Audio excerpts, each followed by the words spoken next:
Negeri Bahari. Inilah nama yang pantas disematkan untuk Indonesia. Dari seluruh luas wilayahnya, hanya 1/3 berupa daratan, sisanya adalah perairan yang penuh keindahan di dalamnya.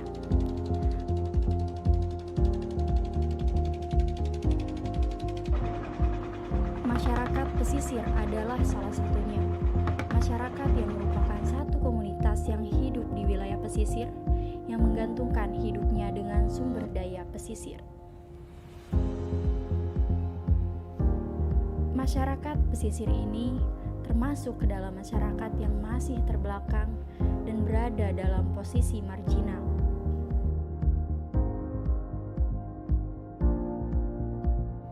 Secara umum, aktivitas masyarakat pesisir meliputi aktivitas ekonomi berupa kegiatan perikanan yang memanfaatkan lahan darat, lahan air, dan laut terbuka, juga kegiatan pariwisata dan rekreasi yang memanfaatkan lahan darat, lahan air, dan objek di bawah air.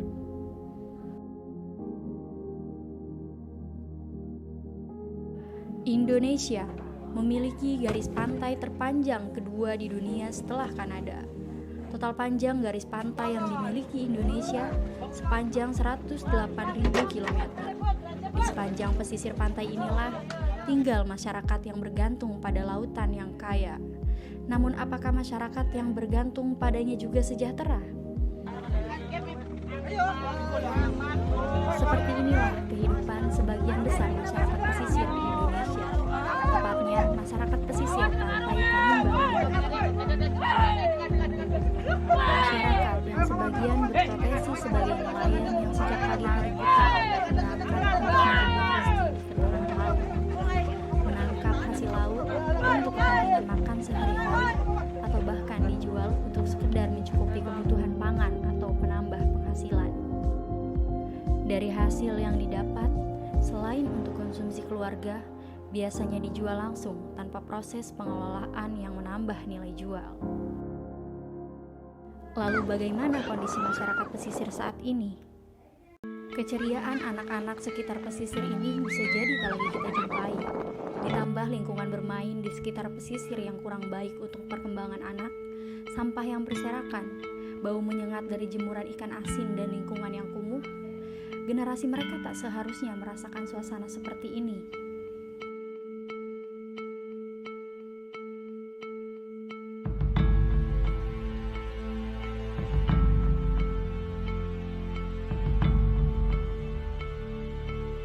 Kendati laut Indonesia kaya, namun kini belum bisa mesejahterakan masyarakat yang tinggal di sekitarnya.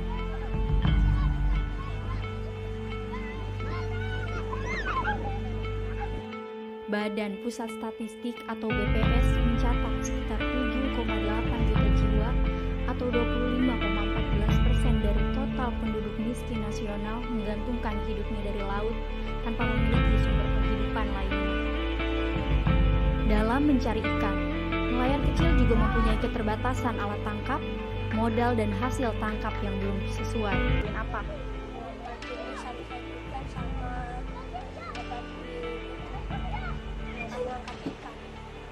Itu tiap hari. Seneng nggak, Adip?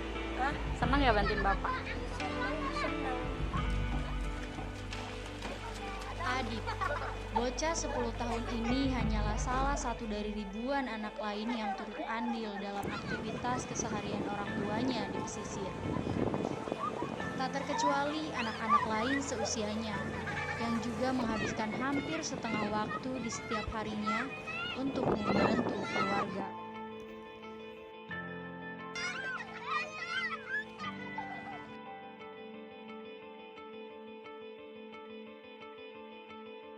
Lalu, bagaimana mereka dapat bertahan hidup dan memaksimalkan potensi alam bahari ini? Suka-dukanya mah nggak ada dukanya, sukanya aja. Ceritain aja nggak apa-apa. Sukanya Ya begini aja. Kalau ada ikan banyak tuh suka, bahagia, gembira, rame, biar nggak dapat untung juga lumayan lah buat hari-harian cukup, buat nyokolain anak cukup. Dukanya lagi begini turun harga karena corona nih, turunnya 20.000. 1 kilo. Dibawa ke Jakarta tuh biasanya 80, 90, 65. Kemarin diterima 68. Kemarinnya 65. Biasanya 90, 95.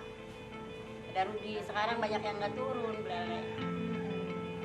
Ini masih turunnya, muatannya masih turun. Uang bagangnya jadi susah kan, muatan sendiri kasihan. Yang sukanya kita dapat rezeki banyak, mencukupi ya istilahnya untuk yang di rumah begitu. Kalau sukanya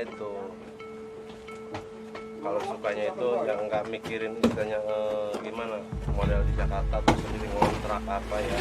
Kalau di laut makan tinggal ngambil, istilahnya minum tinggal nyiciin, ngerokok tinggal ngambil, ngemik tinggal bikin.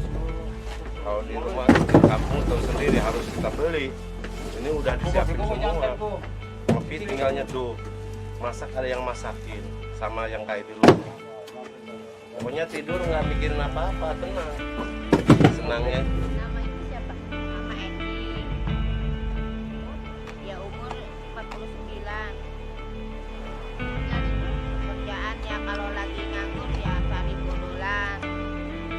Itu seharinya dapat berapa? Sehari kalau misalnya langsung dijual paling dapat 20.000, 15.000. Kalau 2 hari sekali dapat 60, 70. Tapi kalau banjirnya besar, soalnya banyak sampah. Kalau kayak gini makan nggak ada. Ada pesan nggak Bu buat kita nih di sekitar pesisir pantai? Ya itu maksudnya bersih-bersih. Ya bersih, nomor 1 bersih-bersih. Karena kita kalau nggak bersih-bersih, kalau pinggir pantai itu susah. Susahnya kalau banjir penuh semua rumahnya. Kan ombaknya besar. Jadi merugikan masyarakat pesisir ya Bu ya? Semua lah. Kalau kita kita kan paling pinggir rumahnya. Paling pinggir. Kalau kita nggak bener-bener itunya, semua kena kotoran. Waktu kayak tsunami itu kan masuk semua sampahnya ke rumah. Rubuh. Ada sampah mah ngurusin sampah aja setengah bulan. Kasur semua kan banyak pasir. Pakaian yang biasa kita pakai kan gak kepake, kena pasir dari laut. Itu juga kita kan rajin. Gimana kalau gak rajin? Makin maraknya pemanfaatan sumber daya laut bisa saja menghabiskan sumber daya yang ada jika tidak dikelola dengan baik. Maka dari itu, konservasi sumber daya ikan dan membatasi laju penampakan adalah sebuah upaya untuk menjamin kekayaan alam di laut, bukan hanya untuk dinikmati hari ini saja, tapi juga untuk dinikmati esok dan masa depan.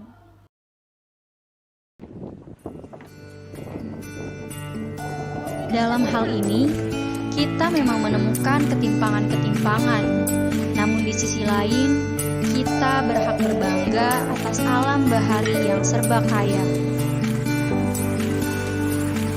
yang menyulap ketimpangan-ketimpangan menjadi kemudahan bagi masyarakat sekitar. Dari kemudahan pemanfaatan alam bahari yang beragam inilah, akhirnya masyarakat pesisir merasa cukup hidup di alam.